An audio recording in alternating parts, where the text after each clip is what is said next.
Sabdo Palon dalam kisah Sandiakalaning Majapahit diceritakan sebagai pamomong Prabu Brawijaya yang kemudian lebih senang pergi meninggalkan Brawijaya untuk bertapa di Gunung Merapi. Sabdo Palon ini dalam mitologi Jawa penuh misteri. Namanya saja sudah mengandung makna yang multidimensial. Lalu sebenarnya siapa Sabdo Palon ini? Sabdo Palon diyakini masyarakat Jawa sebagai yang bau reksa tanah Jawa. Sabdo Palon merupakan derivatif dari Hyang Ismaya atau Semar Sang Pamomong. Artinya bahwa yang diasuh oleh Sabdo Palon adalah orang yang memiliki kedaulatan spiritual, yaitu penguasa yang agung Pinantoro, penguasa yang dipatuhi oleh rakyatnya dan disegani oleh negara lain.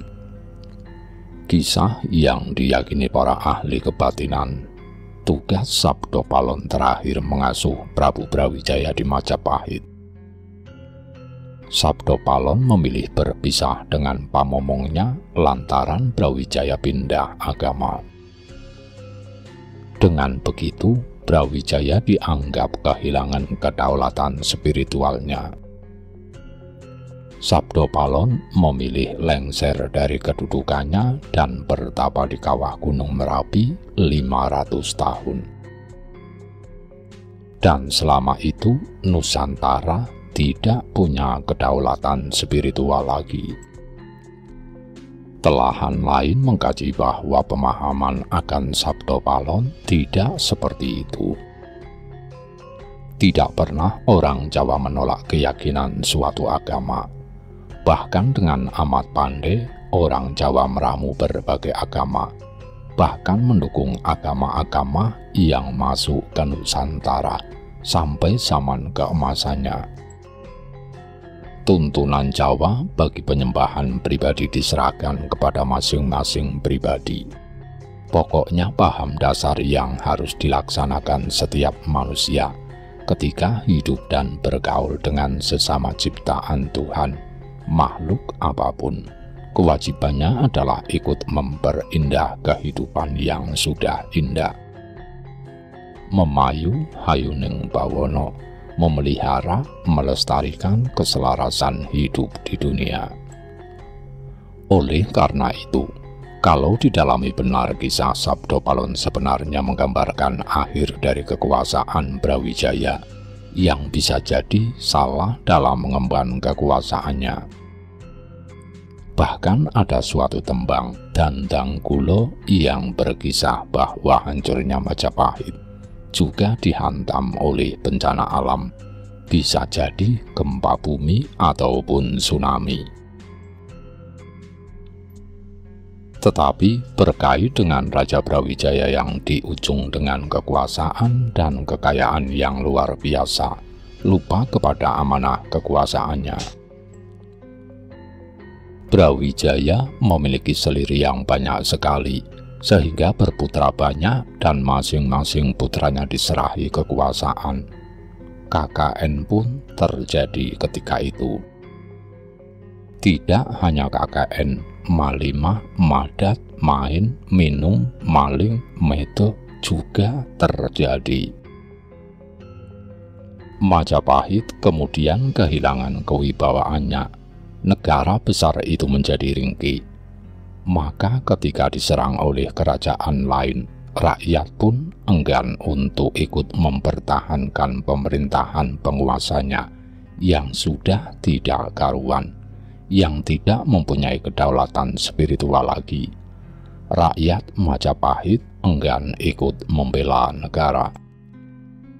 Dengan demikian, Sabdo Palon sebenarnya merupakan simbolisasi rakyat yang setia kepada penguasa.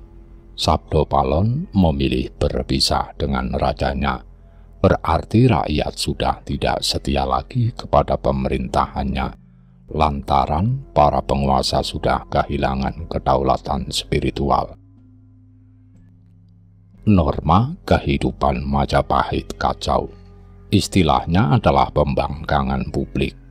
dan cerita itu disamarkan sebagai Sabdo Palon memilih untuk bertapa di kawah Gunung Merapi selama 500 tahun.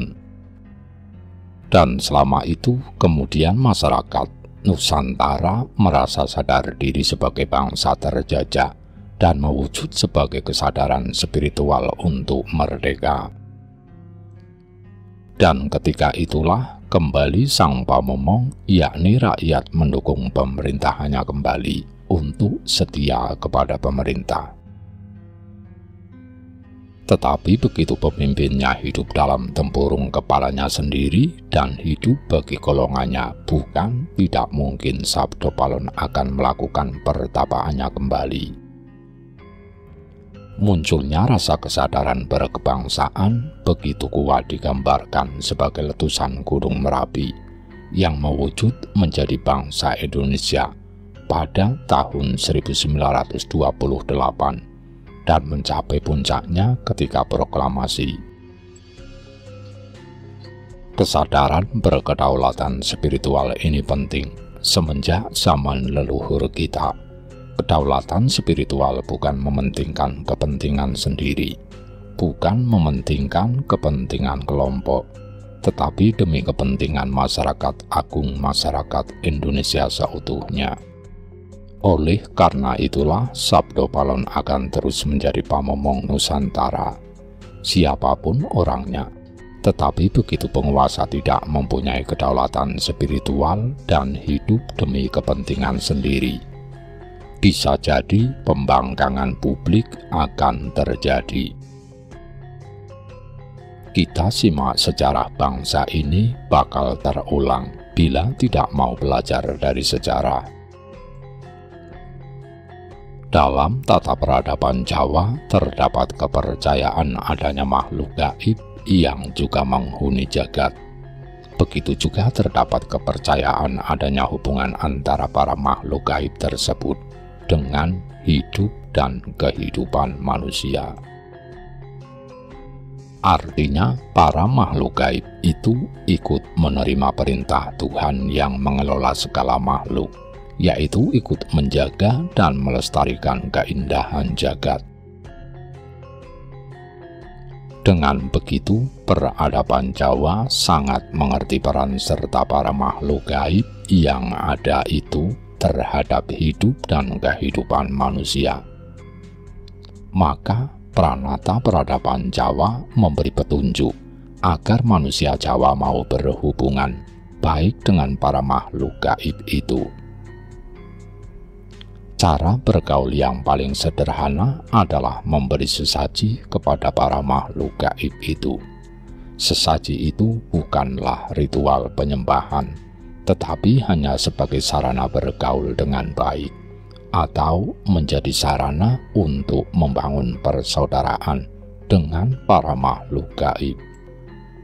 Mungkin saja karena kepercayaan adanya makhluk gaib dan tata cara bergaul dengan mereka itulah yang menyebabkan kejawen didakwa tahayul dan klenik. Dakwaan demikian boleh-boleh saja. Orang yang mendakwa itu kan hanya berbeda peradaban lahirnya saja. Kebanyakan mereka yang mendakwa itu tidak memiliki wawasan spiritual sama sekali.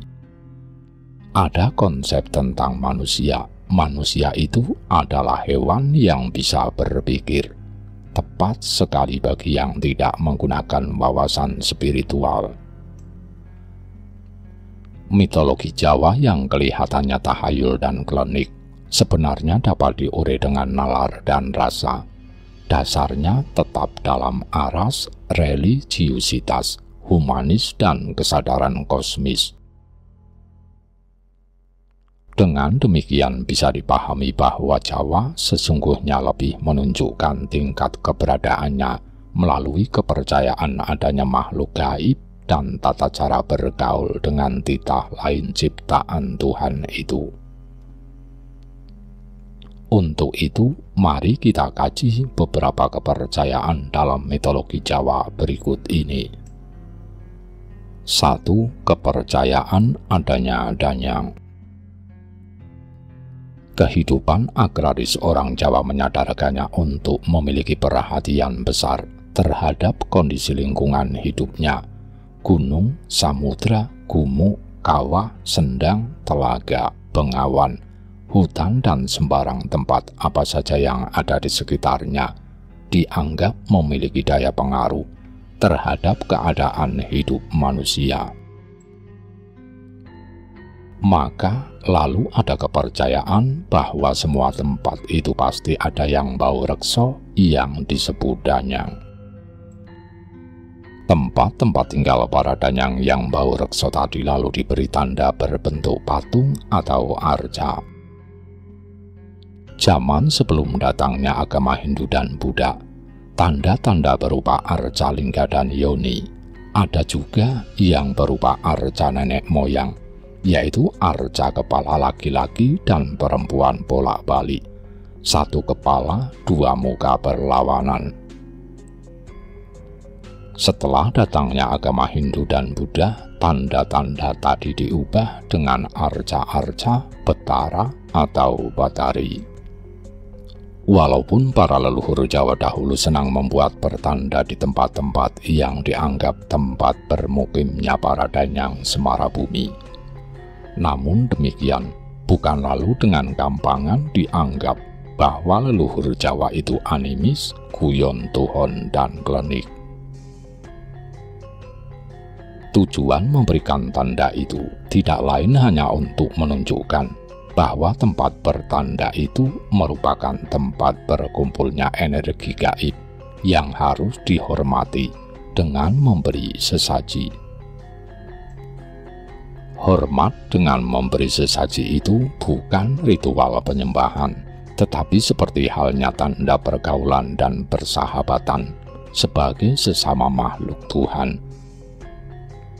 Sesama manusia yang saling berkunjung pun juga biasa saling memberi kunjungan atau buah tangan. Malah seandainya dinalar yang lebih dalam, upaya para leluhur memberi tanda arca di setiap sendang, telaga, dan sumber air yang bermanfaat bagi kehidupan masyarakat luas itu justru termasuk upaya cerdas dalam rangka menjaga kelestarian sumber daya alam. Sumber-sumber air tadi akan dianggap tempat wingit, sakral, terhormat, bukan sekedar angker dan ditakuti, agar semua warga di sekitarnya mau merawat dan melestarikan sumber air tadi dengan baik.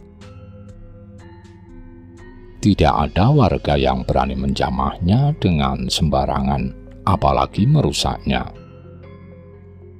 Sehingga sumber air tadi dapat lestari dimanfaatkan oleh masyarakat luas. Bandingkan dengan kondisi zaman sekarang tentang perlunya diberlakukannya undang-undang sumber daya air. Bukankah itu terjadi karena sumber-sumber air yang semula bermanfaat sebagai sumber pengairan persawahan dan pertanian pada umumnya, lalu dicamah sembarangan oleh para pengusaha air minum? Pertimbangannya semata-mata karena keserakahan ekonomi. 2. Kepercayaan adanya dewa-dewa. Dalam peradaban Jawa, memang ada kepercayaan adanya dewa-dewa yang ikut menentukan keadaan jagat.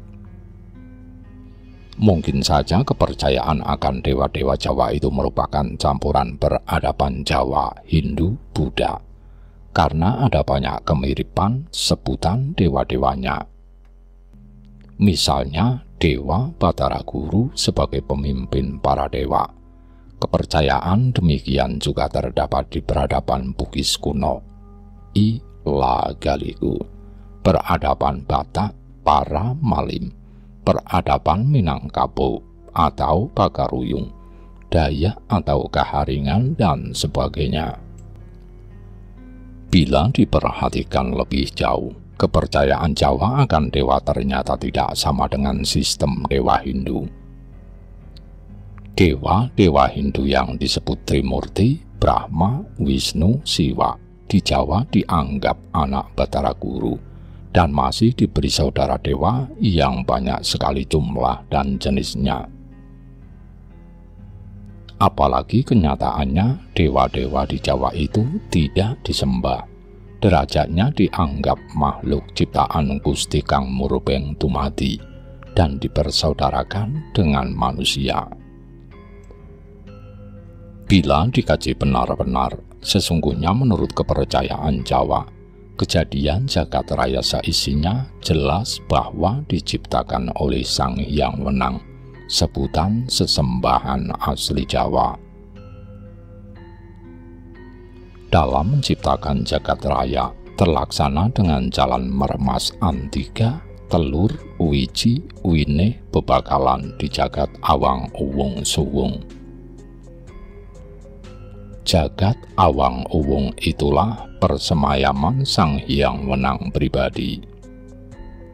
Wujud ciptaannya adalah jagat raya yang luasnya tanpa batas.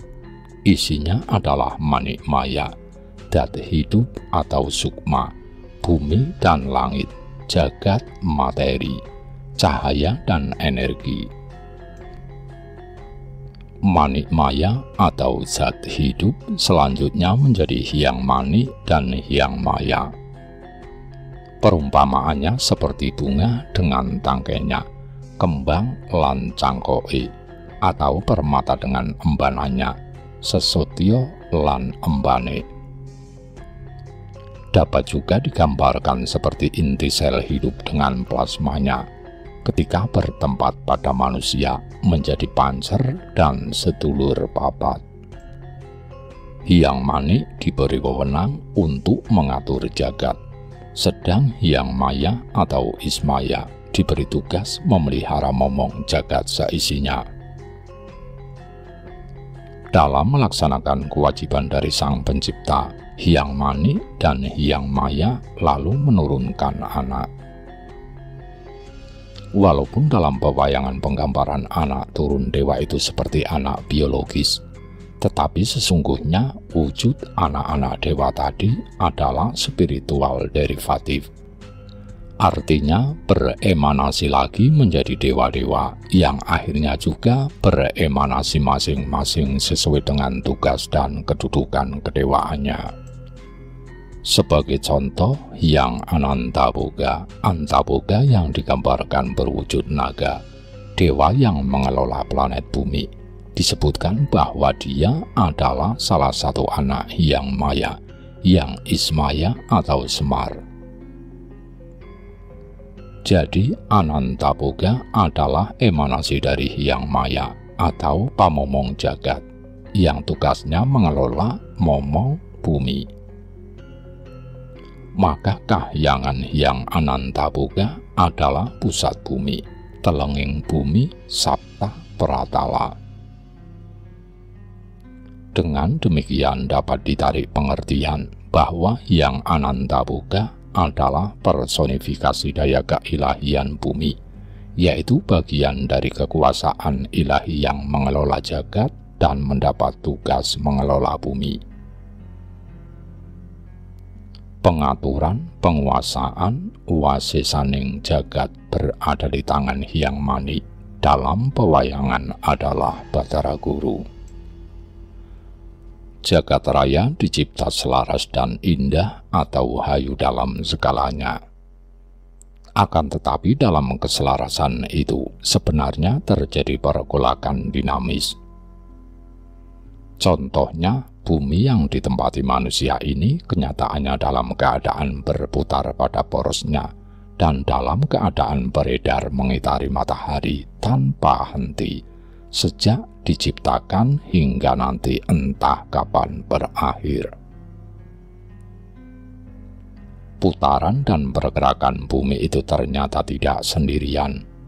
Bahkan matahari yang dikitarinya juga dalam keadaan berputar pada poros dan dalam keadaan mengitari pusat galaksi Bima Sakti.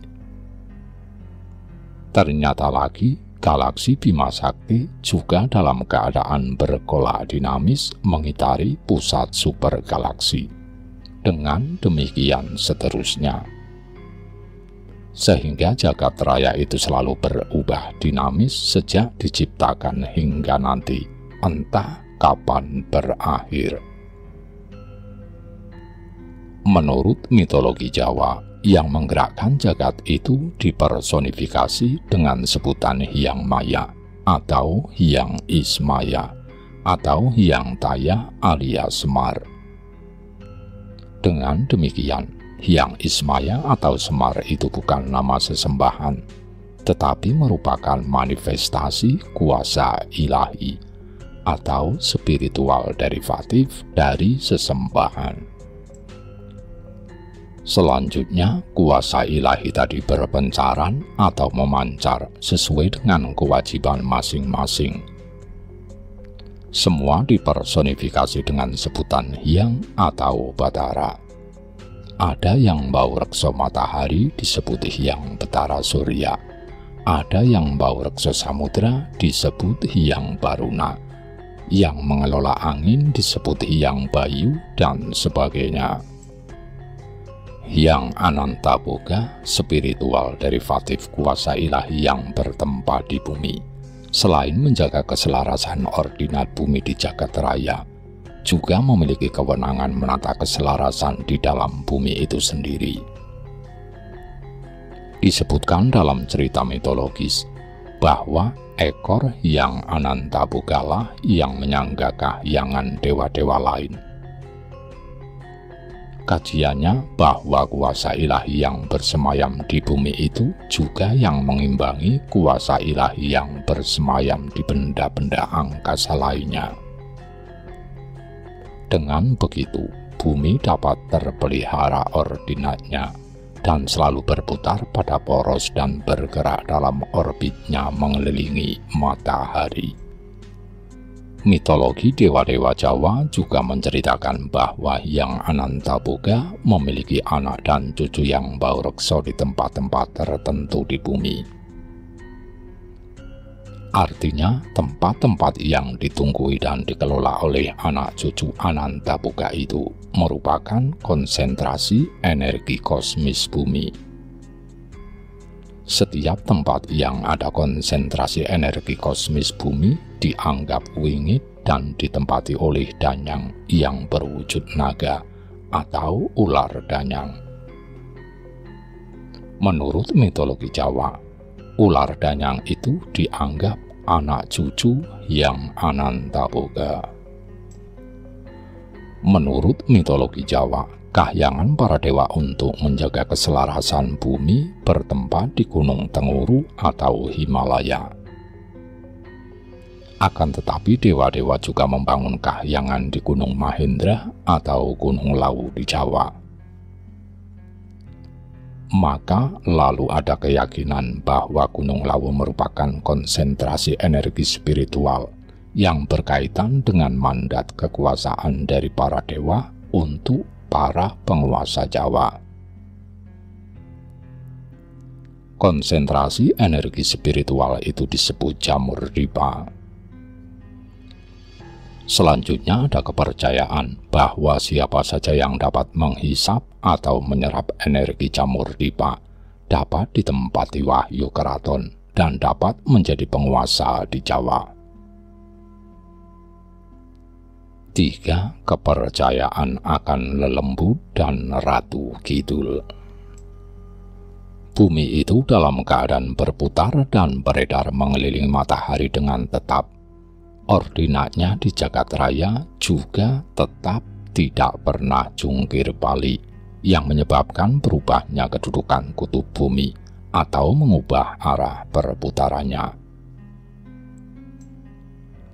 Asumsi spekulatif berdasarkan pengetahuan alam dan matematika, massa bumi belahan bawah atau selatan lebih solid konsentrasinya. Oleh karena itu, di bumi sebelah selatan banyak ditemui bahan-bahan tambang logam berat seperti emas dan perak. Kutub selatan bumi juga berupa benua raksasa Antartika. Jawa kebetulan bertempat di wilayah selatan, maka dari itu Jawa juga mengandung kekayaan bumi yang berupa bahan tambang logam berat itu. Akan tetapi, menurut kepercayaan atau mitologi Jawa, kekayaan bumi yang ada di Jawa dijaga dan dikuasai oleh para lelembut. Setiap golongan lelembut memiliki pemimpin masing-masing seperti masyarakat manusia. Dalam Kidung Reksaweda atau Suluk Plencung disebutkan nama-nama pemimpin lelembut seluruh tanah Jawa itu. Dijelaskan pula bahwa para raja Dedemi dan semua warga lelembut di Jawa itu juga mempunyai kewajiban ikut memelihara kelestarian dan keselamatan negara yang berada di tanah Jawa. Konsep lelembut bagi kejawen bukanlah setan atau iblis yang menjadi musuh dan selalu menggoda manusia. Para lelembut itu juga sesama makhluk ciptaan Gusti Kang Murbeng Dumadi dan menjadi saudara spiritual manusia. Mereka dapat diajak bergaul baik-baik dan juga mau membantu manusia. Contohnya hingga sekarang, kenyataannya ada orang yang menjadi medium bagi lelembut atau danyang yang menunggu Gunung Merapi. Sewaktu-waktu Gunung Merapi akan meletus atau mengeluarkan lahar dan awan panas, si medium tadi diberitahu. Bahkan orang tersebut diangkat menjadi abdi dalam keraton Ngayogyakarta. Kepercayaan Jawa menganggap bahwa para lelembut itu juga hidup bermasyarakat seperti manusia. Mereka memiliki raja dan pemimpin di lokasinya masing-masing. Semua lelembut seluruh Jawa menjadi warga keraton lelembut yang bertempat di Laut Selatan, yang dikuasai oleh Kanjeng Ratu Kidul. Kepercayaan tentang Nyai Ratu Kidul ini memang banyak yang menganggap tahayul, kemudian menganggap bahwa warga yang memberikan sesaji kepada Nyai Ratu Kidul itu musyrik karena dianggap menyembah lelembut. Dakwaan itu sebenarnya hanya didasari rasa yang menganggap dirinya paling benar. Pengertian memberi sesaji dianggap menyembah, itu saja sudah menunjukkan kedangkalan pengertian spiritual dari si pendakwa. Pengertian Jawa tentang sembah kepada Tuhan itu bukan ritual seperti yang diajarkan agama. Dalam paham kejawen, penyembahan itu berupa segala aktivitas baik dalam rangka melu memayu hayuning jagat saisine, ikut memperindah keindahan jagat saisinya. Karena Tuhan sudah menciptakan jagat raya saisinya itu dengan keindahannya, meskipun orang bersembah yang tiada henti sehari-hari atau rajin melakukan semedi hingga setengah mati, semua itu bukan bentuk sembah sejati kepada Tuhan. Bila hidupnya bukan untuk ikut memperindah keindahan dunia, begitulah anggapan tuntunan Jawa tentang bersembah kepada sesembahan atau Tuhan. Menurut kepercayaan Jawa, Nyai Ratu Kidul itu juga makhluk Gusti Kang Murbeng Dumadi, bukan sesembahan, tetapi hanya berkedudukan sebagai makhluk yang menjadi ratu bagi lelembut tanah Jawa. Berhubung hanya makhluk ciptaan sesembahan, Nyai Ratu Kidul juga memiliki kewajiban menjaga keselarasan bawana, terutama di tanah Jawa. Karena dipercaya sama-sama memiliki kewajiban memayu hayuning bawono, para penguasa tanah Jawa setelah zaman Majapahit harus bergaul secara baik dengan Kanjeng Ratu Kidul. Pengertian kebablasannya memunculkan anggapan bahwa para Sultan Mataram dianggap memperistri Kanjeng Ratu Kidul. Karena dianggap istri para raja tanah Jawa, maka Nyai Ratu Kidul juga dihormati oleh masyarakat Jawa. Suyut itu hormat bukan sembah, maka sebaiknya tidak gampangan mendakwa sirik kepada tindakan saudara-saudara kita yang percaya dan hormat kepada Kanjeng Nyai Ratu Kidul. Kira-kira saja tidak ada ajaran agama apa saja yang memerintahkan memusuhi tata perbuatan manusia lain yang tidak sama dengan isi ajaran agama yang terdapat di dalam kitab suci. Berbagai cerita legenda dan mitologi berkembang tentang Nyai Ratu Kidul.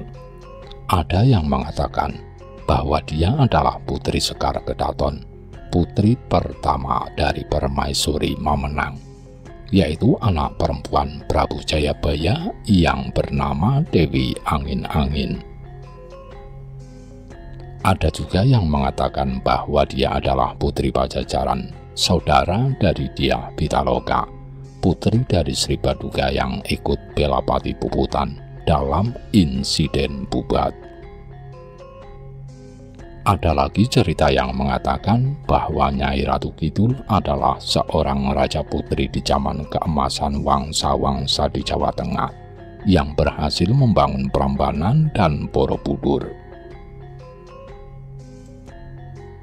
Zaman itu ada yang menamainya sebagai zaman Majapahit pertama. Zaman keemasan itu secara misterius ditutup oleh Sang Hyang Wenang, sehingga hanya meninggalkan monumen atau petilasan yang berupa candi-candi.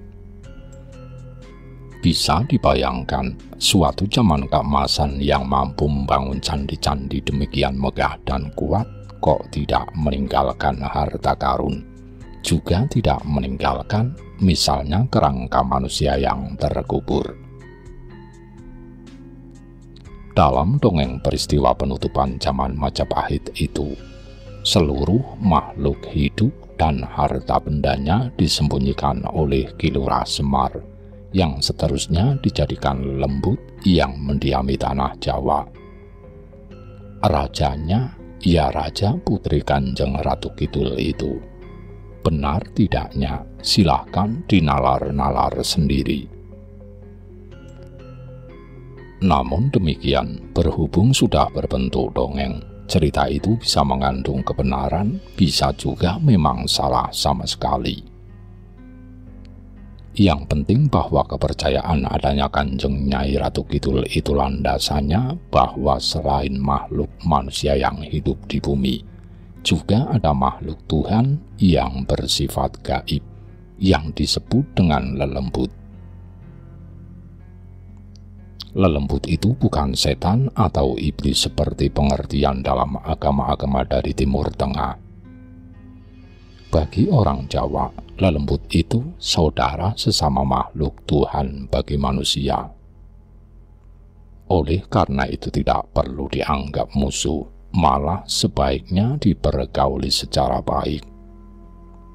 Dasarnya sama-sama makhluk Tuhan, tentunya juga memikul kewajiban penciptaan di jagat ini, yaitu dalam rangka memayu hayuning jagat yang sama-sama kita huni bersama mereka. 4. Kepercayaan adanya Sabdo Palon. Bagian mitologi Jawa yang banyak menarik perhatian adalah keberadaan Sabdo Palon yang dipercaya membawa reksa kekuasaan di Jawa.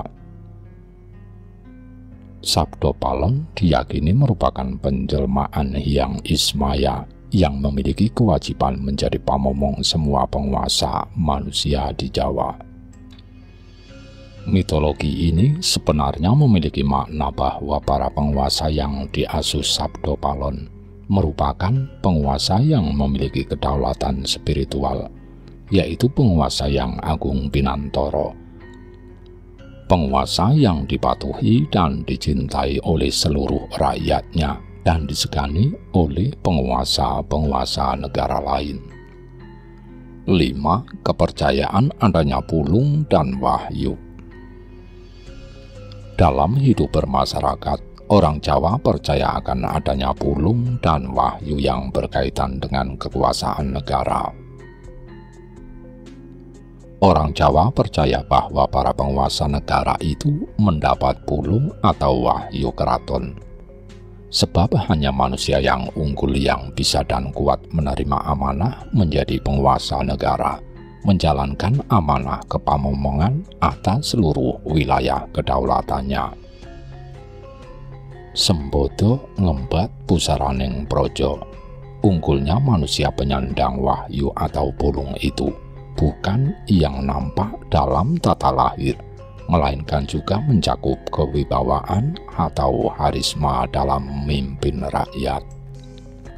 Pulung artinya keberuntungan yang diberikan Tuhan kepada seseorang sehingga orang itu dapat menjadi penguasa. Sedang wahyu adalah wujud kelebihan yang diberikan Tuhan kepada seseorang yang dikehendakinya dapat melaksanakan tugas sebagai raja. Pulung memang suatu kepastian dari yang mengelola makhluk, tetapi pulung bisa juga nemu seperti yang dilukiskan dalam cerita wayang Petruk Dadi Ratu.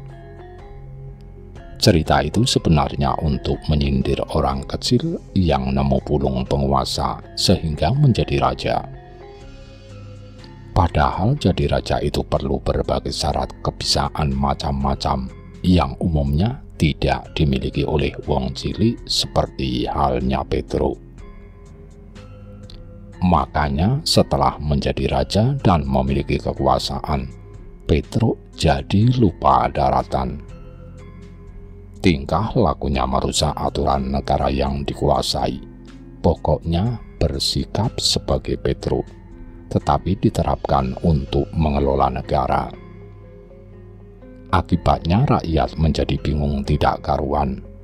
Maka Prabu Kresna, titisan Wisnu yang bertugas menjaga ketentraman jagat, memerintahkan Gareng yang juga wong cilik untuk menyelesaikan masalah.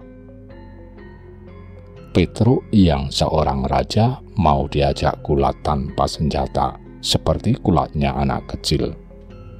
Ini perbuatan yang pantang bagi seorang raja melawan Gareng, sehingga pulungnya hilang. Raja Petruk kembali ke asal sebagai Petruk Punokawan. Mungkin saja maksud yang membuat cerita Petruk Dadi Ratu, mestinya pujangga yang bijaksana, adalah memberi ajaran yang disamarkan.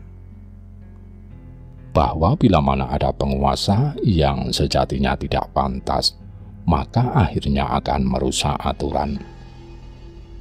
Padahal aturan yang selaras dan baik itu merupakan cita-cita yang selalu diperjuangkan oleh manusia dalam kehidupan berbangsa, bernegara, dan bermasyarakat. Maka ketika aturan sudah rusak akan ada pemberontakan para kawulo yang tercerahkan, yaitu berwujud Gareng yang diberi kesaktian oleh Prabu Kresna, walaupun bentuknya sederhana, berani menantang Raja Petruk untuk duel gelut uleng. Mengajak Raja Petruk untuk menyadari kembali bahwa sejatinya dia tidak pantas menjadi raja, karena keadaannya memang bukan berjatah sebagai raja. Jadi pulung dapat disandang oleh siapa saja, berbeda dengan wahyu yang selalu memilih tempat bersemayam. Tempatnya adalah seseorang yang memiliki sifat satrio anurogo, satria yang selalu memelihara kesetiaannya kepada bangsa dan negaranya. Namun begitu, wahyu juga bisa dirampok atau dibaca oleh orang-orang yang bukan satria sama sekali. Hanya saja bila si pembaca kurang kuat, ia berubah jadi gendeng atau degleng. Banyak tingkah laku ngawurnya yang kemudian membuat sang wahyu pergi. Dalam pewayangan membaca wahyu ini salah satunya dicontohkan dalam lakon Wahyu Cakraningrat. Wahyu ini seharusnya bersemayam di Abimanyu, anak Arjuna. Namun demikian, berhasil dibaca oleh Lesmana, anak Duryudana, dan Samba atau anak Kresna.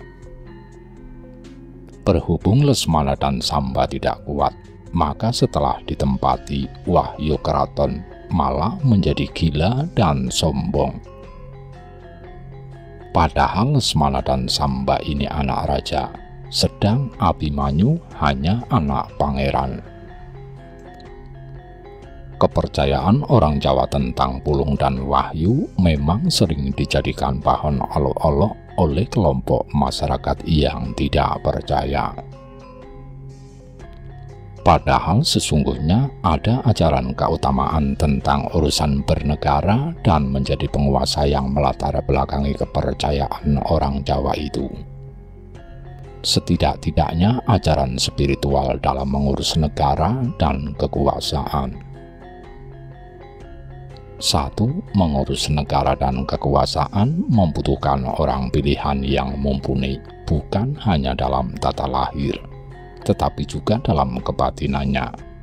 Agar dapat mumpuni, disyaratkan untuk mengendalikan diri dan melatih budi pribadinya, bukan hanya karena mendapat restu para pendeta atau ulama. Kalau dipaksakan dengan taktik politik yang tidak didasari budi luhur, pasti kualat. Tidak bakal tahan lama memegang kekuasaan, dan biasanya ditambah mendapat privilege seperti yang dialami Ratu Pedro, yang dibuka kedoknya oleh Gareng. Jatuhnya akan sangat memalukan sekali, dan selanjutnya menjadi tidak kajen hidupnya, kehilangan kawirian, padahal tadinya mengejarnya. 2. Mengurus negara dan kekuasaan negara tidak boleh dibuat mainan atau hanya untuk kepentingan pribadi, kelompok, atau golongan, tetapi merupakan amanah dari Tuhan yang Maha Agung demi rakyat banyak dan seluruh tumpah darah. Orang terpilih itu haruslah kuat dan mampu memegang jalannya roda pemerintahan yang menyejahterakan dan berkeadilan, sehingga memiliki watak Ratu Gung Pinantoro. Artinya mampu mandiri agar pengaruhnya membuat rakyat juga memiliki sikap mandiri dan merdeka. Walaupun sakti seperti apapun, pendeta atau ulama tetap tidak pantas dimintai restu atau legitimasi oleh seseorang untuk menjadi penguasa negara. Dalam konsep Jawa, derajat pendeta atau ulama itu tetap di bawah raja. Tentang hal ini, dalam cerita wayang dicontohkan dengan tidak kuatnya Lesmana menyandang Wahyu Cakraningrat. Lesmana berhasil membaca Wahyu berkat restu pendeta dari mancanegara dan didukung oleh para birokrat nepotis yang penuh pamrih. Wahyu Keraton juga tidak akan bersemayam pada seseorang yang tidak mantap sikapnya. Sepandai apapun Raden Samba tetap tidak kuat dihuni Wahyu Cakraningrat, sebab Wahyu itu untuk calon Raja Hastina, sedang Samba adalah putra Darawati. Analogi untuk zaman sekarang, yang ingin menerima Wahyu menjadi pemimpin di Indonesia, ya harus tidak mendua kiblat ideologinya, harus tidak meninggalkan ideologi kebangsaan sendiri. Demikian apa yang dapat kami sampaikan, semoga bermanfaat bagi kita semua.